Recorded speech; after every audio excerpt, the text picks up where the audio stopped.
Welcome into the horse race. I'm your host, Daniel Vaughn. You can find my columns at the Conservative Institute, where I write a Monday, Wednesday, and Friday column covering all the latest news and information. You can also sign up for the newsletters that we have there, where we cover all the news that you could care to read. So I'm welcoming you in here tonight to cover all the latest polling news, the polling maps.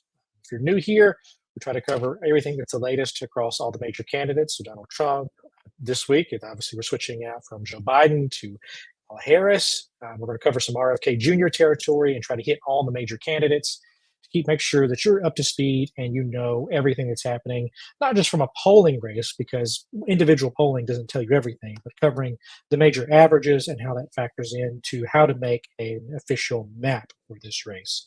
So obviously I'm recording on Wednesday. So this is the day that Joe Biden has officially told everyone he is resigning. He's giving his speech to the nation. It was short, but it's official now. So we know that Biden's out of the race. We're switching over to Harris. Everyone is moving over and kind of looking at Harris as the unofficial president now because she's the one running everything and everything is designed for her. So that's where we are right now. We're looking at everything across the board to give you the latest and the greatest.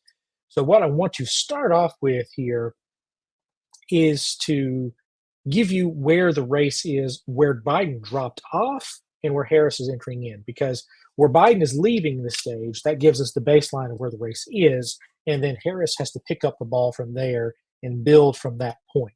There's a lot of chatter about how the race is reset and everything is back to the beginning. And that's really not true because Harris is picking up Biden's campaign and then trying to carry it across the finish line. So you're dealing with the same campaign, just with a different person at the top. So it's important to look at the numbers from one to the other. So what we're going to start here is the favorability ratings for Joe Biden, Harris, and Donald Trump. So this is from Real Clear Politics. They're great because they offer all the latest polls. And you see here, Joe Biden is leaving the stage here with underwater. He's sitting with favorability ratings of 39%. That's actually up a little bit. He had tanked out at around 36% about a week or two ago, and the spread here is around 18 points. So where we're starting out here is Joe Biden being underwater and being largely unliked by the populace at large. Donald Trump is also broadly unpopular. You can see here he's sitting at 43.5%. The important part about Donald Trump's numbers is that they are steadily going up. And so the trajectory here is Trump is going up. The spread on his is only about 10 points. And you're seeing a steady improvement of his numbers across the board, which is important to note here. And so you have Harris entering the stage really in a similar state to Joe Biden. She's sitting here at 39%, which again is similar to the same rate here as Joe Biden. And you'll hear some people say, well, that's not that far off from 43. But when a candidate is below 40%, that is a sign that they are deeply unliked. And that's sort of a red line for any major candidate. If you are sitting under 40%, it is a major red flag. Because if you look down here at the members of Congress, you've got Mike Johnson, Hakeem Jeffries, Chuck Schumer, they're all in the 20s. And so if you're a presidential candidate and you're looking closer to a member of Congress, you're in a bad spot. So Harris is entering the stage at the same favorability rating as Joe Biden. It's not, I know the press is trying to paint her as having some kind of halo moment right here, but for right now, the numbers that we're getting, the latest one is from a CNN poll here, and she's at 39% in it. And these are the types of numbers that suggest that she has not picked up any speed so far, even with all the positive press. It's almost hilarious now how much positive press she is getting, and the American people are still like, no, we don't really care for her. So this is the first part, because this is going to tell us kind of where she is picking up from where Biden was. You're seeing the same favorability number for both of them. The next thing here we're going to cover is the major two-way polls. That is head-to-head polls between Donald Trump and Joe Biden. So it's important to pick up here because it tells us where Biden's campaign had sort of crashed out. So in the latest round, you have Trump with around a 3-point lead if you average all these polls out. And that includes some of the latest ones from this week. The Quinnipiac poll covers the 19th to the 21st. And the chart here is really instructive because if you look over the past year, you see Trump having a lot of peaks here, but the peak he's at as Biden exits the race is the highest point that Donald Trump has had, not only this year, where he's sitting close to 48% in here, But you can go back and look at the past 2 years of polling here, and you're going to notice that Donald Trump has never been close to 48%, except for this year. He's crashed out around 45% before this. And so the closer we're getting now to the election against the head to head to Biden, you're seeing this strong surge to Donald Trump, and it's overwhelming. You see right here, this is the State of the Union crash. I take that back. That is the That's the yeah, that's the State of the Union, and then you have not the prosecution, but the conviction that crashes Trump in both. But you have in April and in May, and he immediately bounces back, and now he's sitting at one of the highest points that he's ever had. So this is where Biden is leaving the stage. He's leaving it near the lowest points of his presidency, and he's leaving Donald Trump near the top. The same thing is true if you look at Trump and Biden across the battleground states. Biden is leaving with, he's behind in all of the major battleground states against Donald Trump. And if you look at the head to head here, it is just there's a widening. There, it's not close at any point in time. Over the past year, you're not seeing a close race, and then obviously you see him tailing off here and just dropping off and losing all momentum here as he's exiting the stage. So this and these numbers here are the election that Harris is picking up as she's walking into this campaign and taking it over. Yes, she's getting a lot of positive press and a lot of positive momentum as she's heading in towards her convention and trying to pick a VP, but she's got to reverse the fortunes of the Biden campaign, because all she's done is taken the Biden campaign and slapped her name on it, and she's got to turn that around. And what I want to cover here real quick, this is sort of a rabbit trail here, but it is why Democrats specifically were terrified over the past week and a half. You may have heard stories about how Joe Biden was getting stories of really bad polling across the battleground states. Well, last week on the 19th, the Wall Street Journal released a story about how top Democrats were preparing for a campaign without Biden. And one of the things they got a hold of is they got a hold of the internal polling that Democrats were showing Joe Biden. So when you hear about story about like Nancy Pelosi is getting him internal polls, or Chuck Schumer is referring to internal polls, these are those polls. And if you scroll down into this story, what you find is that it was run by a firm named Blue Rose Research, and it showed that not only was Joe Biden losing all of the major swing states, that's your Pennsylvanias, your Arizonas, Nevadas, all of those, he was losing all of those, but he's also behind in New Hampshire, Minnesota, New Mexico, Virginia, and Maine. That is a wholly different set of battleground states when you're talking about having to defend that territory. And the irony is he's also only leading about 3 points in New Jersey. So that is something that is not only a major concern for Democrats, as the Wall Street Journal noted, but it is a five-alarm fire, because that means that Joe Biden was not only losing the battleground states, he was headed for Reagan 84 territory, where he gets totally wiped out across the board, across all the major states. I mean, in this case, given the polarized environment, you're pretty much only talking about the extreme coasts. And in the middle of the country, you've got Illinois, because of Chicago, and that's about it for all that Joe Biden could win. So that's what Democrats are facing. So when the Democratic leadership went to Joe Biden and told him, you have to drop out of the race, they were showing him this data. Now, this same internal polling showed that Harris performed better than Biden against Trump, but it also suggested that attacks on Harris regarding the president's health and how she may have helped hide stories related to Biden's health would be particularly effective. So as we're moving forward here, Donald Trump's already has, in the last day or so, launched a major ad blitz campaign against Harris. Effectively, what has happened, he hasn't really spent anything. And now that we've figured out whether or not it's actually going to be Biden on the ticket, the Trump war chest has opened up, and they've launched a major ad blitz campaign to define who Kamala Harris is. And they're outspending Democrats right now to around a 25-1. They've got a 25-1 advantage, dollar and airtime and everything. So this is just a full-on blitz by the Trump campaign to just blast Democrats while they are scrambling here, trying to reorganize their ticket in their top campaign. So how that's going to work out, I don't know. But for now, what we know is that they knew they were losing. They're trying to throw Hail Mary here with Harris, and we're going to look at how that works now. So this is the general election numbers between Trump and Harris on Real Clear Politics. They are slightly better. So instead of leading by 3 points with Biden, you have Trump leading by 1.7 points. One of the major positives here, if you are Harris, is that you can look at the Reuters Ipsos poll, which shows you with an outright lead. But otherwise, these are all Trump leads as well. And that is concerning if you're Harris, because this is likely one of the best polling moments that you're going to have because the press is showing you with a halo on your head and being the perfect candidate. And still, CNN has her down by 3. This NPR poll here, which has Trump up by 1, the caveat here is that this has been one of the more Biden friendly polls, and they have regularly shown either a tied race or they've shown Biden leading by around 2 points. So for this to be a Trump lead, suggest they're seeing some Harris weakness here. Reuters Ipsos, that doesn't really surprise me with that being at Harris plus 2. They have been also a pretty friendly pollster for Biden, regularly showing him in either a tied place with Trump or plus 2. And back in, I think it was either April and May, they had it as a Biden plus 4 race. So they've been one of the more friendly Biden pollsters. Again, that's fine.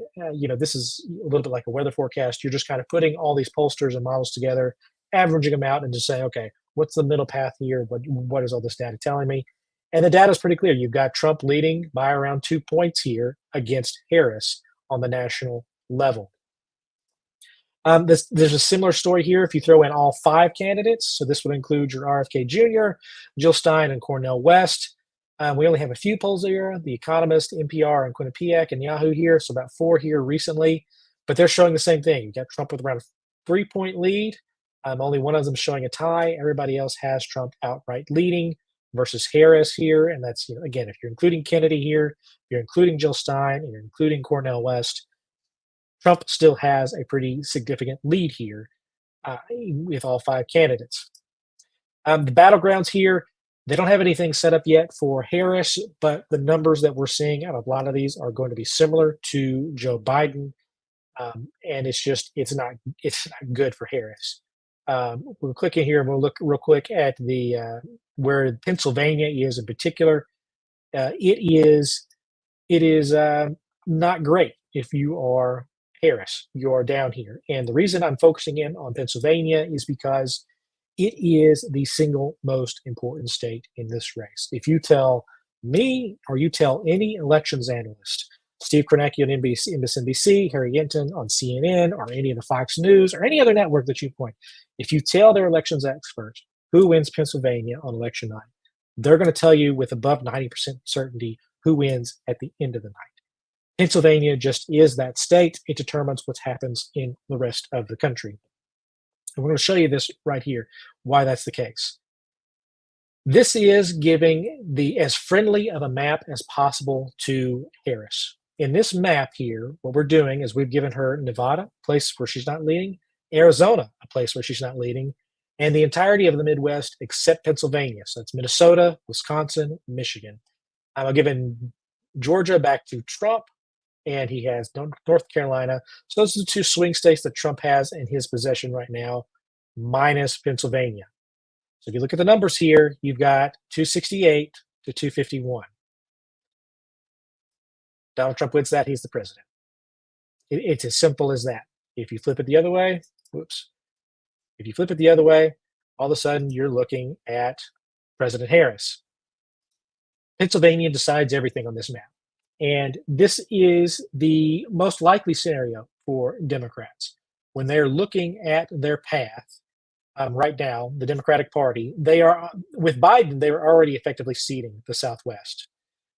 They were ceding Nevada and Arizona. Florida is not going to be competitive this year, and they're not really expecting much competition in North Carolina, even though you're seeing campaigns there by Harris and others.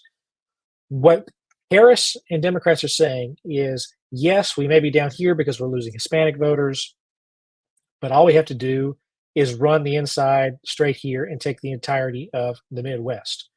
For Donald Trump, if he takes Pennsylvania, the race is over. He can ignore the rest of these states. For Democrats to win, they have to sweep all 4 of these states. They have to carry Minnesota, which is the most likely of this group to carry, Wisconsin, Michigan, and Pennsylvania. For them, they need Pennsylvania, but they also need the other states. If they're going to lose any of these states, and they've got to make it up either out here out west, or they've got to carry more than just Pennsylvania here. So this is what the Harris campaign is focusing on. They believe that they are losing out here, and there's probably no chance for them to make that up. And so they've got to win these four states. So this is why you're seeing all of their resources sort of pour up here into the Midwest and Pennsylvania. For Trump, the story is a little bit different. Right now, if you throw out all the major, if you're looking at some of the major battleground states, and you look at this toss-up map where you're giving the Democrats New Mexico and Colorado, and I'll be honest here, I really want to see some polling of New Mexico. I have some questions of whether or not this is actually going to be as safe of a blue state as some think. Um, and I want to see some more polling of New Hampshire because there's stuff that's been polling up there that's a little wonky. But that said, if you just take this map here and you say, okay, let's say Trump wins Pennsylvania. He's at 254. All he has to do here is just find a state, any of these other states here, really, and figure it out. He can take Georgia, and all of a sudden he's president. And that's without the Midwest, and that's without the Southwest. So literally, if Trump just takes Georgia and Pennsylvania here out on the East Coast, the race is over. And you're going to know that pretty early on election night. If Pennsylvania is a quick deciding of a state, we're going to know who's president pretty quickly. This is not going to be, past midnight and 2 a.m. type deal. It's going to be, Trump's president because he's got Pennsylvania, he's got Georgia. That's the end of the race. If he's not got that, and we're still like, okay, I don't know about Pennsylvania, you go back here and he collects Nevada and Arizona, all of a sudden he's sitting here at 268. So if Trump just takes the easy states here, the Southwest states, and Georgia, he's already sitting at 268. And then he just has to snag any of these four states. Ironically, there's another path here that doesn't involve him having to do that. If he's able to pull off some of the individual districts up in Maine, so in Maine they proportion their electoral college votes, and there is a way for him to pull two out of the total four out of Maine. And so if you do that, we see two red dots up here. He could bizarrely enough become president just with that, without winning any of these states. So that's why right now, when you're looking at Trump's path to the presidency, it is very wide. He can go down south, snag some stuff up here from the west. He can take the Midwest and with Pennsylvania and skip the Southwest. There are many pathways for Donald Trump to make presidency. For Democrats, it is this path right here. They are struggling out in Nevada. They are struggling out in Arizona. That polling has been consistent across Biden and Harris, and they've got to win all four up here. So this is a little like, if you're sports betting, if you've ever run a parlay, you're asking these four to turn blue. Is it possible? Yes. Is it possible for all four of them to turn blue when not a Democrat is leading up there? That is the tough task. That is what Democrats are having to make. And that is why Donald Trump is sitting here in the catbird seat saying, I've got a path everywhere. If you really go with the brutal scenario that we outlined, and look at internal Democrat polling, this is what they're looking at. They're looking at a scenario where they're behind in all these states. They've got possible toss-ups here in New Mexico, Virginia, Minnesota, and up here in New Hampshire, you've got troubles up there. If you've got troubles there, you've probably got issues up in Maine. And so, you give Trump one of those, and all of a sudden you're looking at a map where Democrats are in trouble across the board. They have no feasible way out. If Trump is taking Virginia off the board, New Mexico off the board, and it's hairy here in Minnesota, there's no path forward. And that was the math that was being presented to Joe Biden, that he did not have a path forward under the Electoral College, even though, you could say, well, it's only a 3-point, lead for Trump in the Electoral College. In the state polling, it was telling them they had no feasible way. There was no way where they could, run the gamut across the Southwest, make a run in the Midwest, or they were struggling to keep Virginia, Minnesota, and these other states on board. I wouldn't really focus on New Jersey, but if it's close there, it's giving you heartburn if you're a Democrat in any of those other places. So this is going to be the struggle for Harris. The path forward for Harris is going to be making this northern path her main way to regain a possible path to the presidency. It's probably going to be the only path she can execute here because there's Democrats are just struggling really difficult, hard out here. And for Trump, you've got an open map here. If Harris falters here, particularly after the convention, after you get through all the VP stuff, and she's struggling, and you're looking back at the same polls that Biden has, then election night's going to be brutal because you're looking at Trump being able to win with about 5 or 6 viable pathways through the Electoral College, and he can cherry pick his way to 270 Electoral College votes. And if he wins a majority of them, you're talking a landslide here. You're talking, 313. If he actually did take Minnesota, New Mexico, and Virginia, that's 341, or 345 if you include New Hampshire and probably the main district up here. That is a very deeply red map. Now, I don't think that's going to happen right now for a variety of reasons, but this is what internal Democratic polling is showing them. And if they are losing, ground here in New Hampshire and in Virginia, I would actually take Colorado off the board too and call it a true toss-up because it's more of a purple state. It's been like Virginia. It's been more blue here recently. But if Virginia is trending towards Trump, Colorado can too. So you're really talking about a possibility of a max possible map of 355 electoral college votes for Trump. That's what his maximum ceiling probably is. Again, on election night, though, you tell me one thing: who's winning Pennsylvania? Because if we're doing something like this, where Harris makes a surprise run and brings the Southwest back online and brings Wisconsin and Michigan back into line, then it really goes to be about one thing: who wins Pennsylvania? And it's going to be all about Pennsylvania on election night. So there's going to be one tipping point on election night. You tell me who wins Pennsylvania, I'll tell you who wins this race. So as you're watching all the election coverage, keep a note on that. Keep a note who's winning Pennsylvania, and that's going to tell you the end of it. So that's all I've got for tonight. Thanks for tuning in, and the next time we'll cover all the latest. Bye, guys.